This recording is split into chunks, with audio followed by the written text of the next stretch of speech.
Tonight, trade war fallout. We wound up not closing because of their concern that at some point there might be a tariff. The latest local impact after a weekend of tariff escalation. Plus, passing on a pay raise. The city council candidates declining the increased salaries approved for the new term. And eager to grow.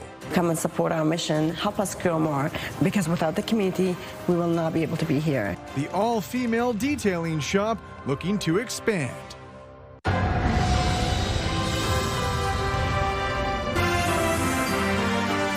CTV News with Carlyle Fiset. Good evening. Thanks for joining us. We begin tonight with what was a weekend filled with trade war escalation. New 50% tariffs are now in effect for billions of dollars worth of goods. And now the U.S. president is threatening more duties, which would start January 1st. Meanwhile, our prime minister says we'll match those tariffs dollar for dollar. Mike Lucatua reports.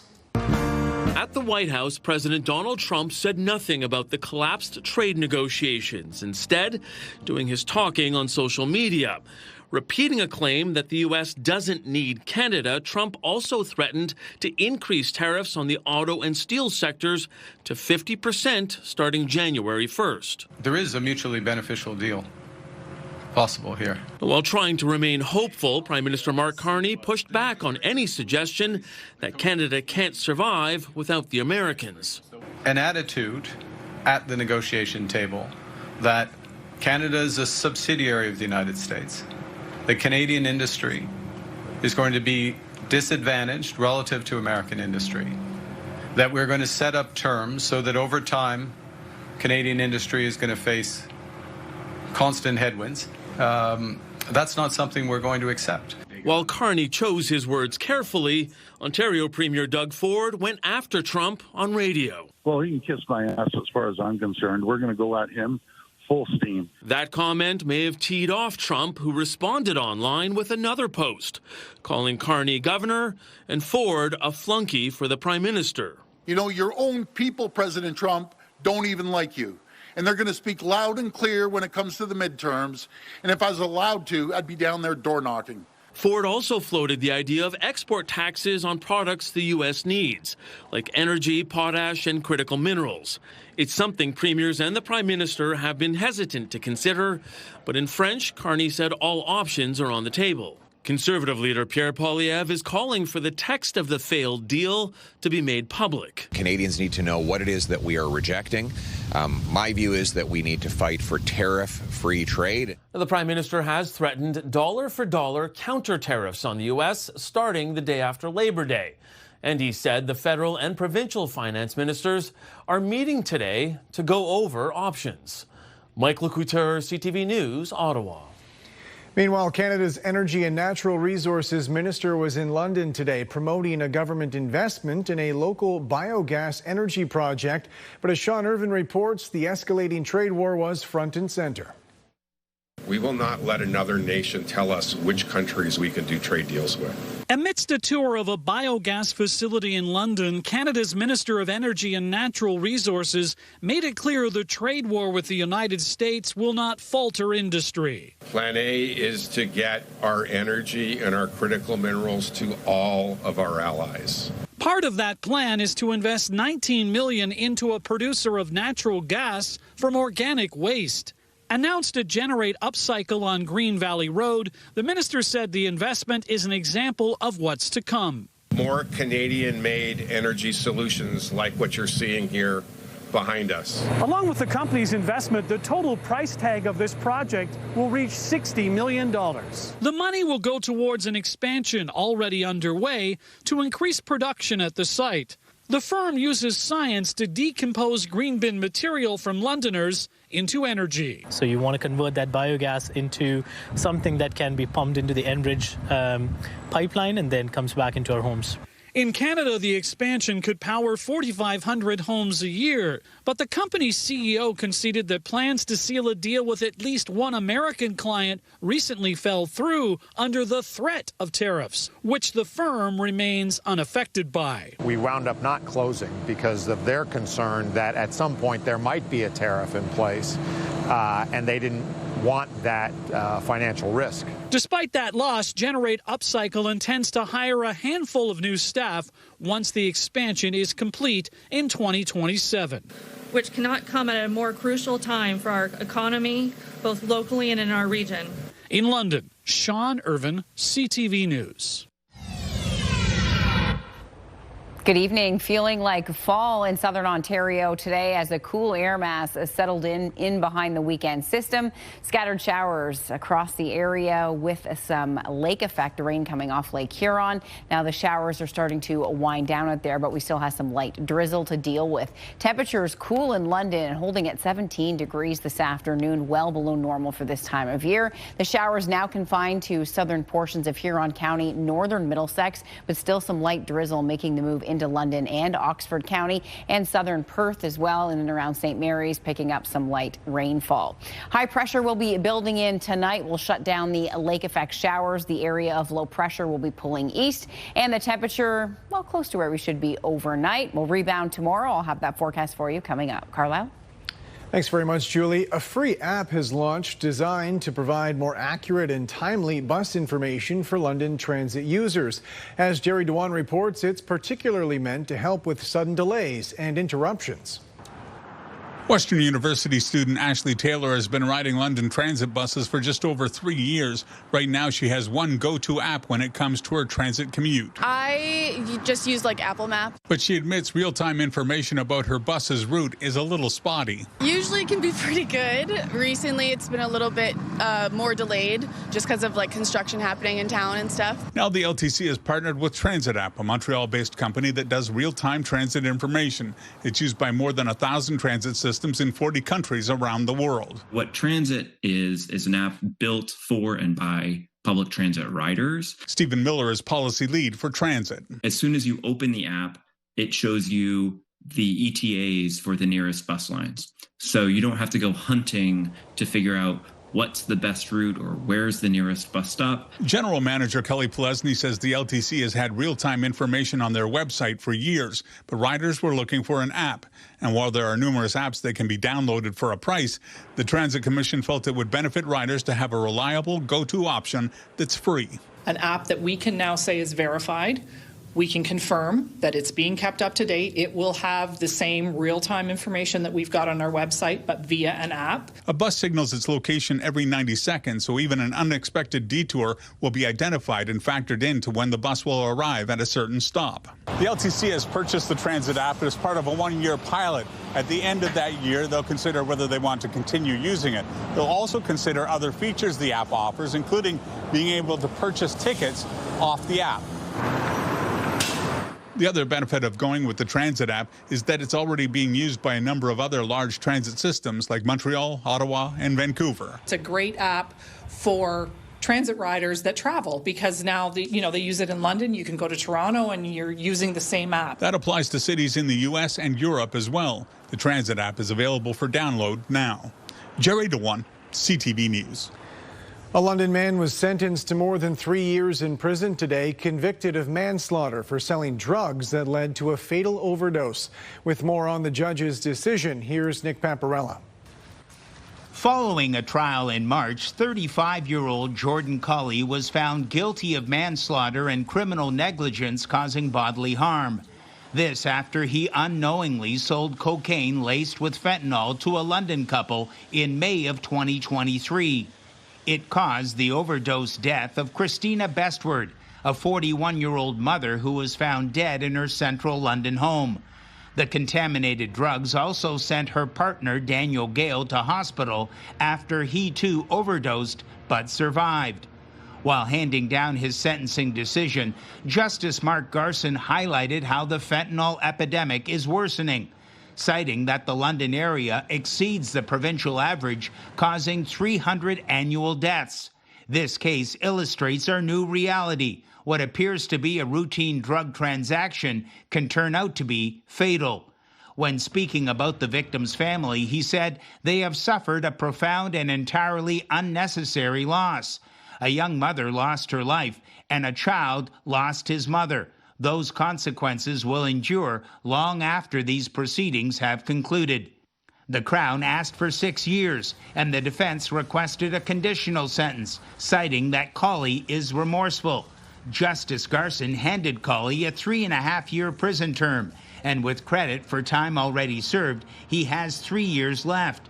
The judge wrapped up by saying, "This case began with a drug transaction. It ended with a death. Let it serve as a stark reminder that those who choose to traffic in illicit drugs participate in a dangerous enterprise with potential catastrophic consequences." He added that the courts deal with it far too often, saying the trafficking of illicit drugs continues to inflict serious harm on individuals and families in the London community. Nick Paparella, CTV News. Police in Central Huron say an elderly man was killed when he was hit by someone driving a pickup truck. According to police, it happened around 9 p.m. Friday on Highway 4, just north of Vinastra Road in Bluewater.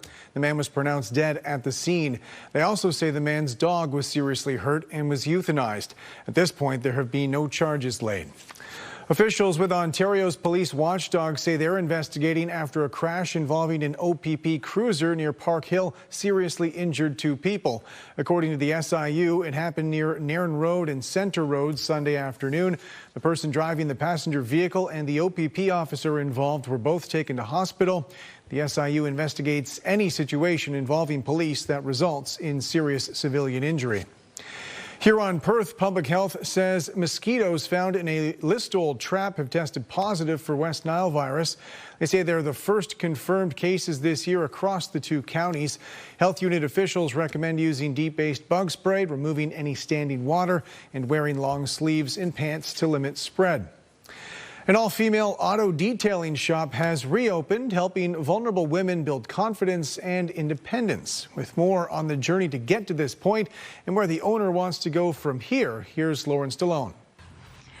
After a few bumps in the road, CoverGirl Auto Detailing is finally back on track. We've relocated from 689 Oxford Street West to 326 Springbank Drive, and we're continuing to operate again. The shop originally opened in 2021, but after a dispute with a previous landlord, the business was left searching for a new home. Come and support our mission, help us grow more, because without the community, we will not be able to be here. While it may look like any other car detailing shop, this all-female team is proving women belong in the driver's seat. I decided, empower them and help make them feel better. Women who've gone through various traumas in their life, who don't have any confidence, who are having fear to go to any places to work where there's men in there. Women can be in a male-dominated field and be able to still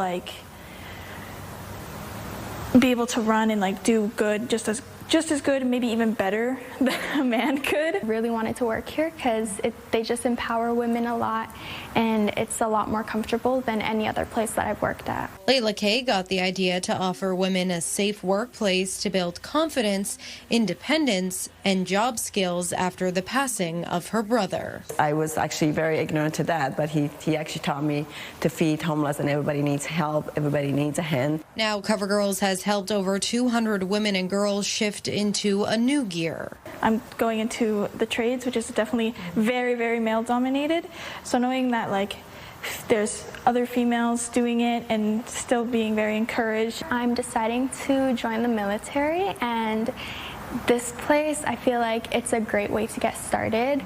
Especially I feel like the military is also mostly male dominated. And while the skills they're learning here will help prepare them for what's ahead, they say there's another perk to working with an all-women team. They're great listeners. You can talk about more things with a female than you can with a man. They're more empathetic, and they have a lot more, just more love. Lauren Stallone, CTV News. Staff at a hospice in Huron County say 2 years after expanding, their new beds have not yet been used. As Scott Miller reports, the provincial government didn't seem to have any issue approving the expansion, but when it comes to funding their actual operation, there hasn't been a penny. Willie Van Klooster stands by one of 2 beds that sit empty at the Huron Hospice near Clinton. They aren't just empty today, they've been empty since opening nearly 2 years ago. Almost exactly 2 years ago, we finished the construction and unfortunately have not received the money from the Ministry of Health to operate the 2 beds, and they've indicated that we can't open these 2 rooms unless we have money from the ministry to operate. Huron Hospice opened with 4 end-of-life care beds in 2018, but had plans approved by the ministry for 6 beds eventually, says Van Klooster. Then by 2024, they'd raised enough money to expand, receiving approval from the ministry to do so again, he says. It is ministry policy that they can't actually give you money to do building or capital unless they also attach to it the money to actually operate, which makes sense. So we believe that that would happen. But it hasn't. In the latest hospice expansion process in 2024, the province turned down Huron Hospice's request for money to operate the 2 additional beds. And frankly, we don't know why, because we were ready to go. The Ministry of Health says the reason is simple. With 3 hospice beds in Exeter and 4 near Clinton, there are already enough hospice beds in Huron County. The proposal was not selected because no hospice bed gap was identified in the Huron-Perth community. As community needs evolve, requests for additional hospice capacity may be reviewed in the future, say Ministry of Health staff. It is frustrating, especially when there's a need for it, and they've had to turn away too many people. And those beds are there available to them, but can't be funded. Van Klooster says they know of at least 76 people seeking end-of-life care they've had to turn away since August 2024 because 2 of their 6 beds are essentially closed. If they don't open those beds soon, he says, Huron Hospice will be challenged to keep the facility functional. Community gifts are essentially keeping them afloat. Because we have to have 2 nurses 24/7, we had to subsidize the ministry $173,000 just to pay for the nurses' salaries and benefits. So it's not a good model. When we get to 6 beds, now we have an additional money for those 2 beds that goes into our operating budget, and we wouldn't have much additional cost in terms of nursing. So now we're actually able to, make ends meet. We're okay right now, we're doing all right, but certainly in the long term, we really got to have those 2 beds funded. Near Clinton, Scott Miller, CTV News. Canadian researchers say monarch butterflies are thriving this summer, showing up in parts of the country they aren't normally seen. With more on what this could mean for the future of the endangered species, here's Alison Bamford. Tyler Flockhart studies monarch butterflies. He's fascinated by the resilience of something so fragile. You have an insect that weighs as much as a quarter that can fly all the way from southern Canada all the way to Mexico and then back in the spring. It's pretty remarkable. Monarch butterflies are an endangered species in Canada and not common on the prairies. But this year, the ecologist is seeing more than usual in Saskatoon, a sign that we could be in the midst of a butterfly boom. We know that when monarchs are at fairly good numbers in the summer, they start showing up in places where you are in the western provinces. Look at that.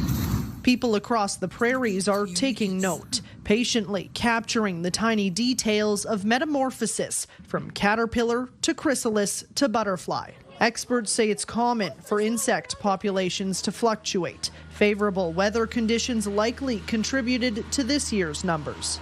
Over the long term, we're still in a state where the populations are considerably lower than what they had been. Habitat loss, particularly the loss of milkweed plants, seems to be the main driver behind the declining population. Flockhart is now part of a larger group looking into the monarch's exact habitat locations, using these tiny tags to track where the monarchs go and when they go there.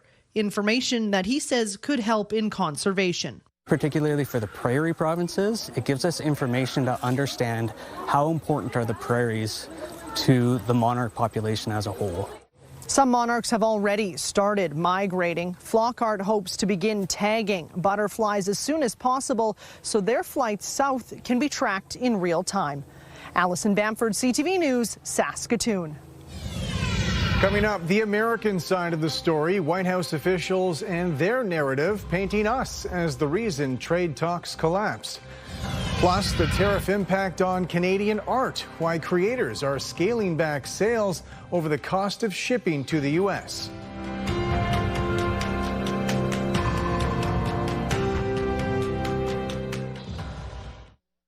Download the CTV News app and stay on top of local stories as they unfold. We begin tonight with Ontario's Customize your feed and watch live wherever you are. ctvlondon.ca, your home for news.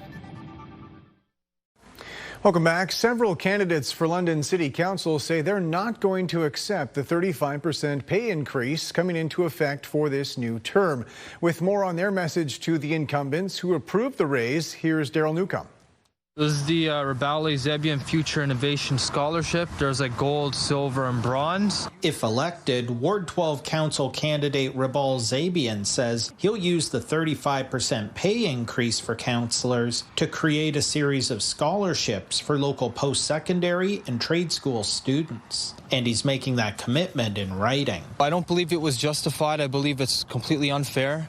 And usually with a pay increase, especially that large, you have to be performing at very, very high percentile. Last year, council voted 9-6 in favor of raising a councillor's base pay to just over $94,000 a year. That's a 35% boost. But several candidates challenging incumbent councillors are already talking openly about the raise and what they do about it. I think we have to work with the councillors that are elected on this next council, do a review. Ward 3 candidate Zach Rahim says the topic comes up when he's canvassing door to door. I think I've heard loud and clear from Londoners that this is really unearned. And it's not fair that councillor pay is now moving to the 70th percentile of what Londoners make. On Friday, former City Councillor Denise Brown re-entered politics by making the issue front and center. That 35% wage increase they gave themselves, that's going to go back to local charities, my share of it. The raise was based on a recommendation from a special task force that reviewed pay and resources for local politicians. The task force recommended the raise in the hopes that it would send a signal to future councillors that the role is being viewed as a full-time commitment. As for Zebian, a Western engineering student, he says he doesn't require a raise to make a full-time commitment to constituents. Ultimately, yes, I would be putting engineering on the side if elected to put my strongest effort forward to council. Election day is October 26th. Daryl Newcomb, CTV News. London mayoral candidate Kirsten Crows released her campaign platform this afternoon. Housing and homelessness really integrated throughout the entire platform because I don't really think it's a one standalone issue. Crow's platform focuses on 4 pillars: public safety, improving city services, improving traffic, and respecting taxpayers. Crow's says in her first 100 days as mayor, she would launch reviews of traffic bottlenecks and school zones, as well as create a performance dashboard for City Hall. Her platform does not include a property tax pledge. I can definitely assure they're not going to go up as much as they did the last few years. We showed that there was a surplus almost every year, which means we were overtaxed. So I can say that it's not going to be anywhere near that level, but I can't say for certain until I'm in there and actually see what things look like and where we're at. American authorities are blaming their Canadian counterparts for tanking trade negotiations, pushing that agenda to the American public. With more on the reaction south of the border, here's Abigail Beeman.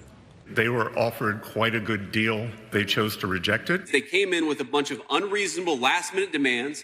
I frankly thought we had a deal. Simply, they wanted more. One by one, members of the Trump administration blame Canada for leaving a so-called good deal on the table, suggesting the prime minister walked away for his own political gain. It certainly doesn't make economic sense, but perhaps for political reasons, they have some by-elections coming up. I don't know, but they came in and they wanted more, and we weren't prepared to do that. A former senior White House trade advisor acknowledges there are completely different narratives on each side of the border, with the U.S. not calling this a trade war, but a stalemate. And at the very last moment, Prime Minister Carney made the political call to pull out. I think there's a lot of suspicion that it had very little to do with the substance of what was actually being negotiated and a lot to do with domestic politics back at home. While the vice president treads on a familiar offensive trope. Canada is a state.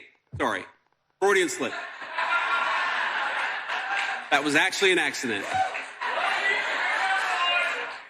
Canada is a country that has underinvested in its military that quite literally would get invaded by a foreign country were it not for the umbrella of protection provided by the United States of America. But other political watchers point out it's the Republicans who stand to suffer politically as the clock draws out. These policies are not helping the American economy. And I think as school returns and we get back into September, the dialogue related to the midterm elections will put a lot of pressure on the cost of living challenges the Republicans are bringing on Americans. A number of trade experts believe talks could resume later this fall after a cooling off. The vice president himself categorized negotiations as still ongoing. Again, very different messaging from the Canadian side.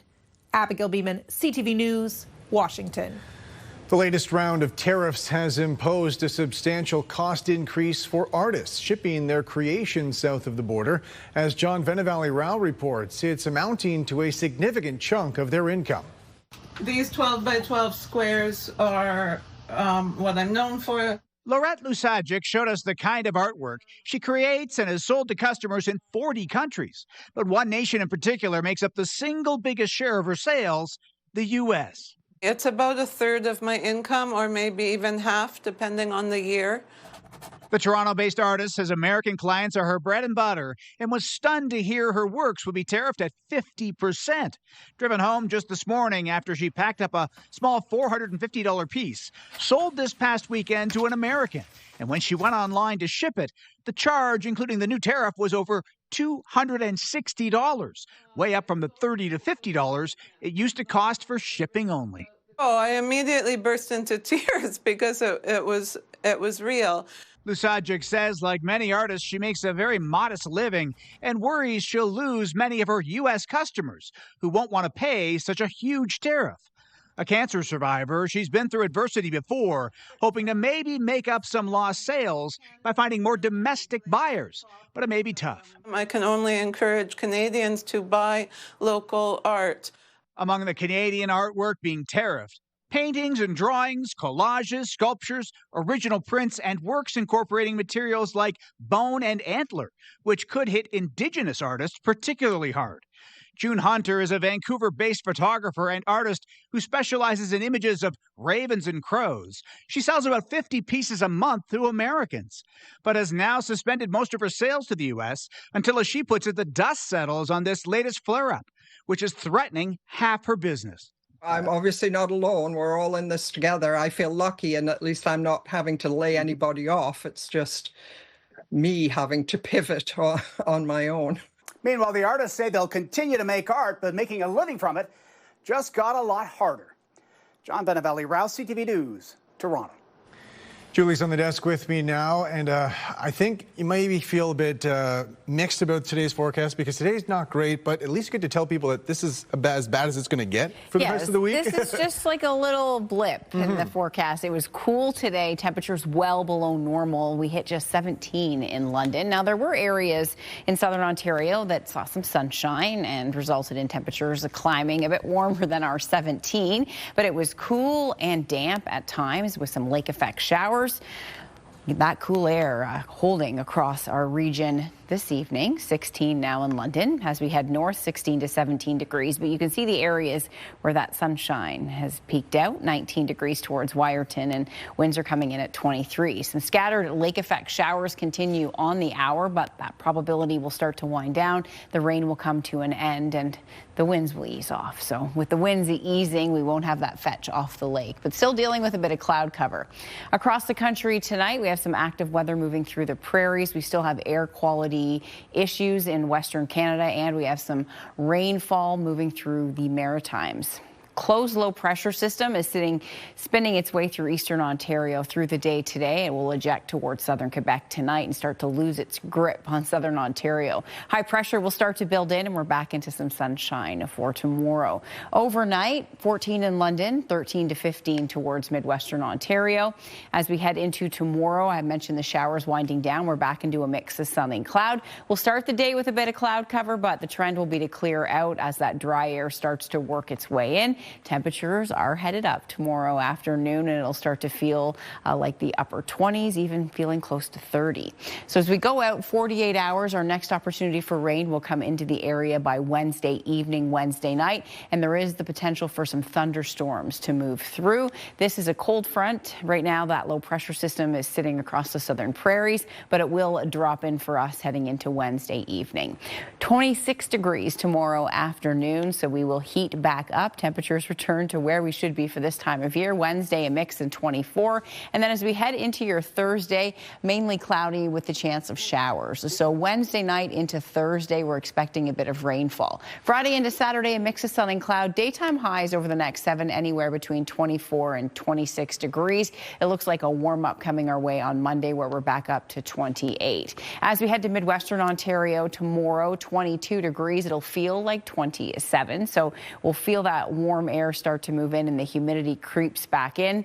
Wednesday, we do have the chance of showers, possibility of some thunderstorms as we head into Wednesday evening. 23 on Thursday, a mix of sun and cloud. Friday into Saturday and Sunday, mainly cloudy. Daytime highs for this time of year, that's where we should be, close to about 24 degrees. So we'll get there. And then as we head towards Monday, the risk of thunderstorms. So temperature is headed back up, Carlyle, across our area tomorrow. We are expecting that warmth to return to the region. As we head into the rest of the week, we do have some showers in the forecast as we head into Wednesday night. As we throw towards Thursday, we do have some cloudy conditions as well. But temperatures are headed in the right direction, and we will see some calmer conditions moving in after the active weather across our region this weekend. All right, Julie, thanks very much. Still ahead, the tough choices imposed by tariffs, why small business owners are torn between increasing prices or laying off staff.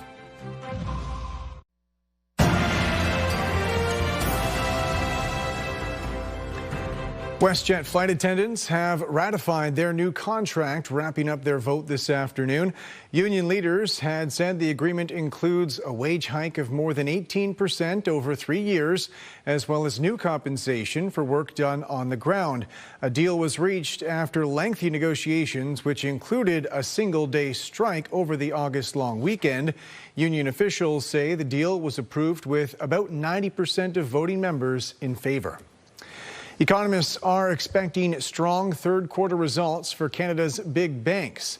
Analysts say Canada's major lenders have shown resilience through tariffs, weak economic growth, and a sluggish housing market. That's driven their shares higher, with stock prices rising sharply this year. Canadian economists are forecasting tens of thousands of job losses related to trade war escalation, particularly impacting small and medium-sized businesses. As Kamil Karamali reports, the alternative would be substantial price increases. Yeah, that guy. It's a big reason why these two work like a well-oiled machine. They're not just employer and employee. This is more like a friendship. I'm lucky to be here. I'm lucky to know Jill. Zoe Tillops has been working at Jill Roshan's children's store for more than 6 years, but now the new U.S. tariffs could mean a big shift in business plans. Yeah, I'd have to. I would have to let staff go if it came up to that. And that's the difficult decision many businesses are facing, either increase prices or lay off staff. The new 50% tariffs on billions of dollars of selected goods shipped from Canada to the U.S. expected to put tens of thousands of jobs at risk. Americans will be purchasing fewer of the tariffed items from Canadian producers, and that will mean less output in Canada and therefore less employment in those exporting firms. In fact, one analysis highlights Canada could lose nearly 90,000 jobs because of the new tariffs. The provinces that could be hit the hardest: Ontario, Quebec, and BC. There will be spillover effects into other provinces, including Alberta, Saskatchewan, and the Maritimes, because a reduction in total economic activity. On Saturday, in his national address, Prime Minister Mark Carney promised aid coming to Canadian businesses hit by tariffs. But labor groups now also want government assistance for the tens of thousands of workers who could be laid off. What we need to see from government right now is to shore up support for workers. That should mean extending employment insurance and increasing employment insurance. For these two, plenty of uncertainty. It's, it's worrying. But a help is on the way before it's too late. What's your one wish from the federal government? Some sort of aid when it comes to rent control for small business. Pocketing enough to save this business and save this friendship. Kamal Karamali, CTV News, Toronto. Canada's main stock index finished in positive territory today, despite the new 50% American tariffs. The TSX gained 94 points. In New York, the Dow added 140. The Nasdaq fell 200. The Canadian dollar is down close to half a cent. On commodity markets, gold gained $17 an ounce. Oil dropped $2 a barrel. Later on CTV News, the power of an orange shirt, what it means to wear that color in the spirit of competition. It's Jeff, KP, and Backstage Ben in the morning. 3 awesome people that want to start your day or finish your overnight shift. You'll laugh, you'll text, you'll call, you'll scratch your head, and maybe even beat Backstage Ben. Weekday mornings from 5:30 to 10. Listen live on the iHeartRadio app or at 97.5 Virgin Radio. The federal Conservative Party leader toured our region this weekend, stopping in London, St. Thomas, and Woodstock. With more on his message to supporters, here's Brent Lale. Just hours after a trade war escalated between Canada and the U.S., Conservative Party leader Pierre Poilievre took to the mic in Woodstock, Ontario, with his thoughts. 12 a.m., new tariffs hit from the United States of America, which presented with new difficulties. And Conservatives are determined to put our country first. Poilievre was the guest at a community barbecue featuring a number of Conservative MPs. He believes Canadians must stand united against what he calls one-sided tariffs. We need to use our leverage we have what the Americans need. We have 10 of the 12 NATO-defined strategic minerals that you need to fight a war. They don't have those. We have the 4th biggest supply of oil.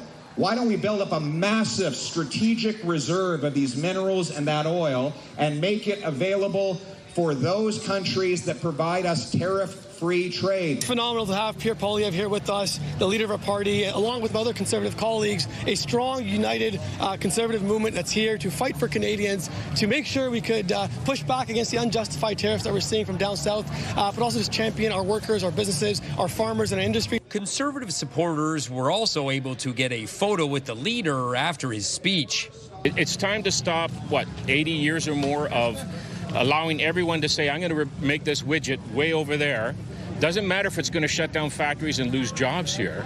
We got to stop that. We got to start becoming self-sufficient. Poilievre says MPs are going to be fanning out across the country over the next several weeks. To listen to the farmers, small business leaders, and others on how we can prepare our economy for the trouble and the trade disputes ahead, to ensure that we can become more self-reliant, that we can protect the jobs of our people, and we can come out richer and stronger. Brent Lale, CTV News. London police say an elderly woman was stabbed over the weekend, suffering serious injuries. They say she woke up early Saturday morning to find a stranger in her home who stabbed her. Police say she managed to call 911, and when they arrived, the suspect threw broken glass at them. They say a 40-year-old London man was arrested and now faces several charges. Officials with Ontario's Natural Resources Ministry say there are dozens of active wildfires burning in the province's north. As of 7 p.m. Sunday, there were 63 active fires in the northwest, 6 considered under control. There were no new fires reported in the northeast, where there are 42 active wildfires.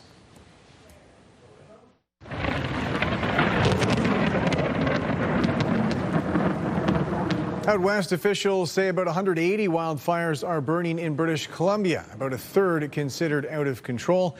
They also say lightning strikes from a recent storm system sparked dozens of new fires in the last 24 hours.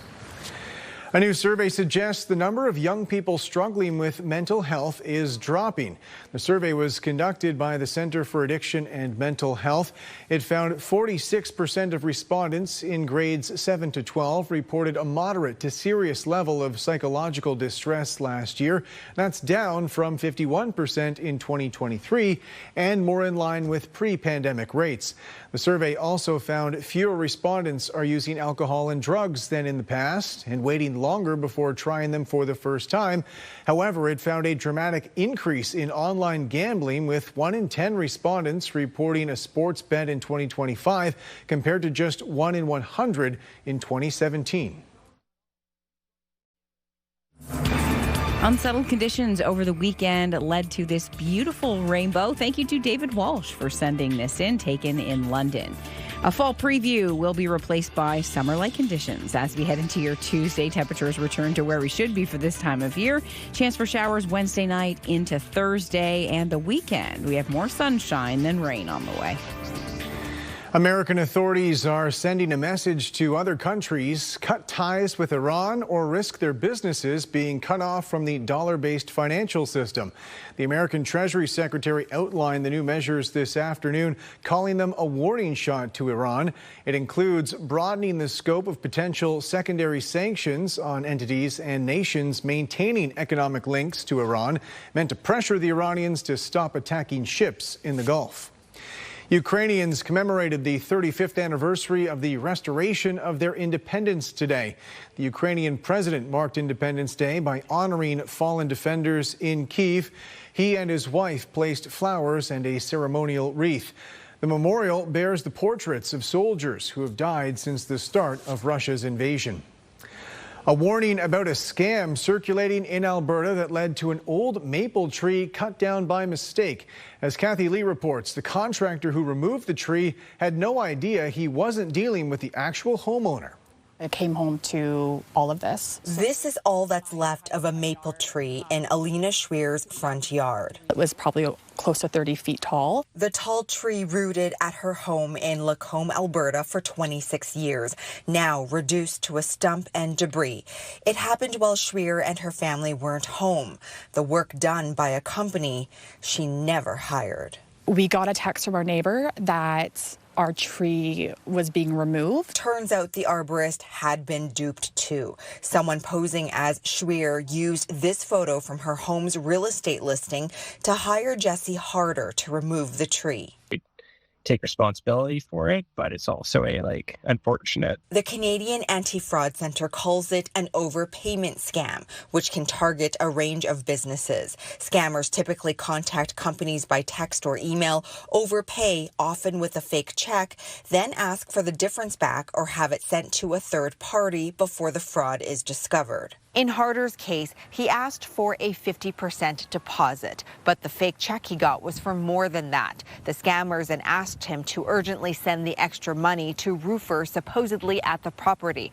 Harder refused, and it turns out there were no roofers. Lacombe police are now investigating. The scammers are definitely getting more creative in trying to come up with ways that they can try to take your money from you. The scheme is familiar to some in the industry. This Calgary arborist says she receives up to 20 scam requests a year. Usually when we ask them to meet us in person, they are not able to do that. They will have many excuses. For Harder, the request didn't initially seem out of the ordinary. He says legitimate customers often book by text, make unusual requests, and sometimes have someone else pay the bill.